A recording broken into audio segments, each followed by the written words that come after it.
नमस्कार दोस्तों। Toppers front education में एक बार फिर से आप सभी का बहुत बहुत स्वागत है। आज हम एक ऐसे प्रश्न को लेकर आए हैं जो कि लगभग सभी दर्शन शास्त्र या फिलॉसफी के स्टूडेंट्स के दिलो दिमाग में रहता है। प्रश्न कहूँ या आपका एक डाउट कहूँ या आपका एक संदेह कहूँ या फिर ऐसा कहूँ कि फिलॉसफी पर आपको ट्रस्ट नहीं है, जो भी आप इसे कहें। प्रश्न की शुरुआत ऐसे करता हूं मैं कि एक किसी विद्यार्थी का मेरे पास कॉल आता है, रैंडमली किसी भी विद्यार्थी को, मान लीजिए आप, कॉल आता है, वहां पूछा जाता है कि सर फिलॉसफी का स्कोप क्या है। ठीक है, मैं उससे पूछता हूँ, विद्यार्थी से, स्टूडेंट से, कि आप कब से फिलॉसफी पढ़ रहे हैं। वो कहता है सर लगभग पिछले 10 सालों से। मैंने कहा अगर पिछले 10 सालों में आपको जवाब नहीं मिला इसका, तो मैं इसका जवाब कैसे दे सकता हूँ। पिछले 10 सालों से आप फिलॉसफी पढ़ रहे हैं, आपके अनुसार, अकॉर्डिंग टू यू। मैं नहीं कह रहा हूं कि आप पढ़ रहे हैं, आप फिलॉसफी पढ़ रहे हैं और आप कह रहे हैं इसका स्कोप क्या है। 10 सालों से आपने अपने जीवन के 10 साल खराब कर दिए और आप अब पूछ रहे हैं क्या फिलॉसफी का स्कोप है। दिक्कत क्या है फिलॉसफी के साथ? आज का जो क्वेश्चन है आपका वो यही है कि फिलॉसफी का रेलेवेंस क्या है, स्कोप क्या है, फ्यूचर क्या है, क्या ये सब्जेक्ट पढ़ने लायक है भी या नहीं। प्रॉब्लम क्या है? देखिए, मैंने ग्रेजुएशन किया, सभी ने किया, पीजी करना था, पोस्ट ग्रेजुएशन की एक डिग्री चाहिए थी, किस सब्जेक्ट में करें पता नहीं। किसी समझदार से पूछा कि ऐसा सब्जेक्ट बताइए जिसमें मेहनत ना करनी पड़े और मन से भी कुछ लिख के आ जाए तो पास हो जाए। समझदार ने कहा कि फिलॉसफी ले लीजिए। क्या करना पड़ेगा? कुछ नहीं। क्या पढ़ाई करनी पड़ेगी? कुछ नहीं। कैसे पास होंगे? 1 वीक सीरीज बाजार से उठा कर लाइएगा, 4-5 क्वेश्चन याद कीजिएगा, उनको लिख कर आ जाइएगा, पास हो जाएंगे। ठीक है, हमने यही किया, हमारा पीजी हो गया। क्या सच में आपका पीजी हुआ? क्या सच में आपने फिलॉसफी की नॉलेज ली? क्या सच में आपने फिलॉसफी के उस एसेंस को चखा, उसके उस टेस्ट को चखा कि फिलॉसफी क्या है? नहीं। तो आप लोग पूछ सकते हैं इसका स्कोप क्या है। जो बच्चा अपनी मर्जी से फिलॉसफी में आया ही नहीं, वो ये कैसे सोच सकता है कि इस सब्जेक्ट का स्कोप क्या है? वो कभी नहीं सोच सकता, पूरे जीवन में नहीं सोच सकता। मैं कुछ भी बता दूं तो भी वो नहीं सोच सकता, उसे समझ में ही नहीं आएगा कि मैं पढ़ क्या रहा हूं। फिलॉसफी का रिलेवेंस आप ढूंढने की कोशिश कर रहे हैं। मैं बात करूं हिस्टोरिकल पॉइंट ऑफ व्यू से, मैं क्यों पिछले 8-10 वर्षों से एक मुहिम के पीछे लगा हुआ हूं। मेरा मूवमेंट ये है, मेरा मुहिम ये है कि स्कूल्स के अंदर 11th और 12th में फिलॉसफी को कंपलसरी सब्जेक्ट करना चाहिए, एज लाइक लैंग्वेज। हिंदी और इंग्लिश अगर बच्चा पढ़ता है तो वो फिलॉसफी भी पढ़ेगा, या वो एथिक्स पढ़ेगा, मॉरल वैल्यूज वो पढ़ेगा। क्यों? आखिर क्यों? मुझे क्या मतलब है फिलॉसफी को स्कूल में लाने से?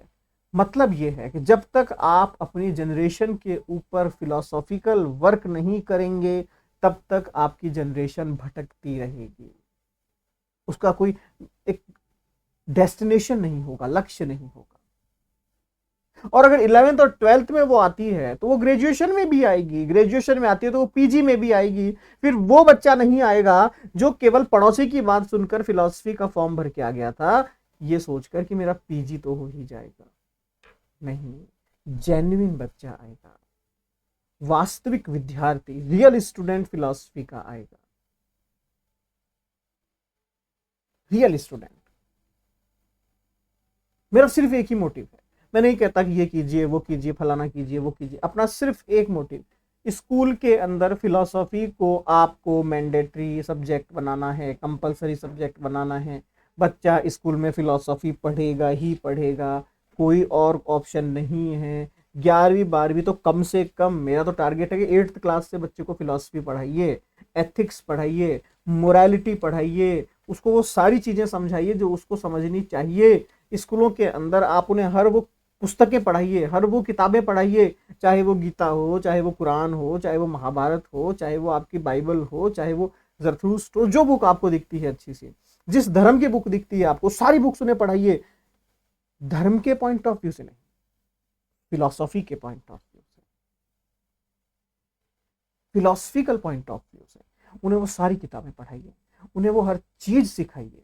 क्यों? आप इनडायरेक्टली उन्हें उनका कल्चर सिखा रहे हैं, उनकी सभ्यता सिखा रहे हैं, उनकी संस्कृति सिखा रहे हैं। आप कहते हैं फिलॉसफी में स्कोप क्या है? मैं आपसे क्वेश्चन पूछता हूं, आपने आज तक फिलॉसफी के लिए किया क्या है? कुछ नहीं। आपने फिलॉसफी के लिए क्या किया? कुछ नहीं। गवर्नमेंट सेक्टर्स यूपीएससी में आज भी फिलॉसफी एक बहुत ही बेहतरीन विषय है। जो लोग कहते हैं साहब इसका स्कोप क्या है, यूपीएससी के अंदर आज भी फिलॉसफी बहुत बेहतरीन विषय है। कोई 2-3 स्टेट्स अगर मैं हटा देता हूं तो ऑलमोस्ट स्टेट पीसीएस के अंदर भी फिलॉसफी बहुत अच्छा ऑप्शनल है। तो गवर्नमेंट पॉइंट ऑफ व्यू से तो आप सिक्योर हैं।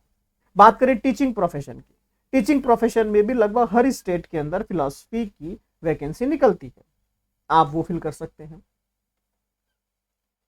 अगर मैं बात करूं प्राइवेट सेक्टर्स की, तो बहुत सारी प्राइवेट कॉलेजेस, जैसे कि जो मैनेजमेंट की कॉलेजेस हैं, जस्ट लाइक आईआईएम मान लीजिए आप, वहां पर फिलॉसफी चलता है, मैनेजमेंट का पार्ट है फिलॉसफी, जिसको आप कहते हैं कि मैनेजमेंट एथिक्स कहते हैं जिसको आप, या मार्केटिंग एथिक्स जिसे आप कहते हैं, ये उसका एक पार्ट है।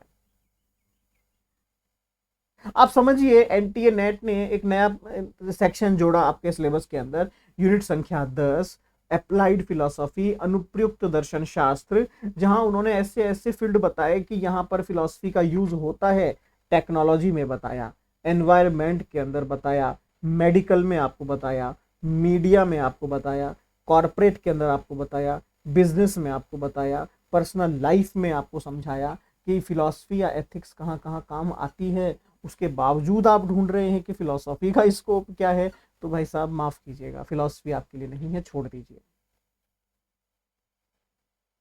दूसरा प्रश्न या दूसरा डाउट ये आता है, सर हम कॉलेज में पढ़ते हैं, कॉलेज के टीचर्स हमें कहते हैं कि ये क्या सब्जेक्ट तुमने ले लिया, कोई हिस्ट्री ज्योग्राफी लेते कुछ बन जाते, ये क्या फालतू सब्जेक्ट ले लिया। तो उन शिक्षकों के लिए मैं एक ही बात कहना चाहूंगा कि भैया आपका घर फिलॉसफी के पीछे ही चल रहा है। अगर आपने कोई और सब्जेक्ट लिया होता तो शायद आप भी बेरोजगार होते। आपने फिलॉसफी लिया, फिलॉसफी पढ़ा रहे हैं, टीचर हैं, फिलॉसफी के हैं आप, तो कृपया फिलॉसफी के साथ न्याय कीजिए, उसके साथ थोड़ा सा जस्टिस कीजिए। ऐसा मत कीजिए, बच्चों को आप भ्रमित मत कीजिए, वरना ये फिलॉसफी है आप पर ही उल्टी पड़ जाएगी। ठीक है, मैंने देखा फिलॉसफी के बहुत सारे डिपार्टमेंट्स के अंदर मैं गया, बहुत सारे कॉलेजेस के डिपार्टमेंट्स में गया, बड़ा ही निराशावादी माहौल, फिलॉसफी के टीचर बड़े निराशावादी, वो बात भी करते थे ऐसा लगता है कि बड़ा पता नहीं कहाँ आ गए हम यहाँ। मैं उनसे बात कर रहा हूँ तो बड़ा यहाँ ठीक है, चल रहा है, देख रहे हैं। क्या देख रहे हैं? कोई जबरदस्ती आपको यहाँ नहीं बिठाया है, लाख लाख, 1-1 डेढ़-डेढ़ लाख रुपए आपका सैलरी है यहाँ पर, आप फिलॉसफी पढ़ाने के लिए आपको यहाँ बुलाया गया है। आपको तो पूरे कैंपस का सबसे समझदार प्राणी होना चाहिए था कि हाँ ये फिलॉसफी के टीचर। तो फिलॉसफी के साथ अन्याय मत कीजिए, कहीं ना कहीं फिलॉसफी का स्कोप बहुत है। मैंने आपसे स्टार्टिंग में क्या कहा कि अगर मैं हिस्टोरिकल पॉइंट ऑफ व्यू से बात करूं तो फिलॉसफी को वर्ल्ड वाइड खत्म किया गया है, ये एक बहुत अच्छी खासी प्लानिंग है। क्योंकि जिस इंसान का दिमाग फिलॉसफी में चलेगा वो हर एक चीज को न्यूट्रल वे में देखने की कोशिश करेगा, वो किसी के इन्फ्लुएंस में नहीं आएगा, उसके खुद के डिसीजंस होंगे, खुद की प्लानिंग होगी, खुद के थॉट्स होंगे, खुद के निर्णय होंगे, खुद के जजमेंट होंगे, सब कुछ खुद का होगा। मैंने आपसे कहा कि देखिए ये क्या है, ये सुंदर है, ये कुरूप है, तो अगर आप फिलोसफर हैं तो कहेंगे नहीं रुकिए, मुझे देखने दीजिए, मुझे देखने दीजिए, मतलब इसका निर्णय मैं लूंगा। और अगर आप फिलोसफर नहीं है तो हाँ यार है तो बड़ा सुंदर। इट मीन्स फिलोसफर वो होता है जो किसी के भी थॉट्स को दिमाग में एंट्री नहीं देता, बल्कि खुद के थॉट्स को डेवलप करता है। और ये वर्ल्ड वाइड एक सिनेरियो है, आप उठा के देखिएगा, सेकेंड वर्ल्ड वॉर के बाद वर्ल्ड वाइड पूरी दुनिया में फिलोसफर्स पैदा होना बंद हो गए। ऐसा क्यों? सेकेंड वर्ल्ड वॉर के बाद आपको कोई ऐसा क्रांतिकारी फिलोसफर नहीं मिलेगा जो समाज को शिक्षा दे रहा हो, समाज को ज्ञान दे रहा हो, कोई नहीं मिलेगा। कोई इक्का दुक्का मिलेंगे, उनका अंत आप देख लीजिएगा कैसा हुआ। वर्ल्ड वाइड, इंडिया में नहीं, वर्ल्ड वाइड फिलोसफर्स को खत्म किया गया, आइडियोलॉजीज को खत्म किया गया। क्यों? क्योंकि सेकेंड वर्ल्ड वॉर और फर्स्ट वर्ल्ड वॉर के अंदर जो सबसे बड़ा हाथ था लोगों को मोटिवेट करने का, वो फिलोसफर्स का था। उन्होंने लोगों को समझाया कि जो लोग तुम्हारे ऊपर राज कर रहे हैं गलत है, आप मुक्त, आप आजाद, आप स्वतंत्र पैदा हुए हो, ये तुम्हें गुलाम बना रहे हैं, मारो इन्हें, बात खत्म। तो फिलॉसफी के स्कोप बहुत है, फिलॉसफी के डायमेंशंस बहुत है। मैं एक लाइन हमेशा कहता हूं, बाकी सब्जेक्ट्स में भीड़ है, फिलॉसफी तो पूरा खाली पड़ा है। अपनी दुनिया खुद बनाइए, अपनी दुनिया खुद बनाइए। आप मोटिवेट कर सकते हैं, आप रिलीजियस सेक्टर में जाकर रिलीजियस स्पीकर्स बन सकते हैं, जिसे आप धर्मगुरु कहते हैं, क्योंकि आपके पास दार्शनिक क्षमता है, आपके पास फिलोसफिकल थॉट्स है। कब? जब आपने फिलॉसफी को समझा है। मैं कई बार रिलीजियस गुरुज को सुनता हूं तो वो कहते हैं कि हमारा टारगेट है, हमारा लक्ष्य है कि समय मिले तो हम फिलोसफर बनना चाहते हैं। क्यों? क्योंकि फिलोसफर हमें विचार देता है, और धर्म तो हमने पढ़ा है, विचार और अगर मेरे पास आ गए तो मैं सबसे बड़ा धर्म गुरु बन जाऊंगा।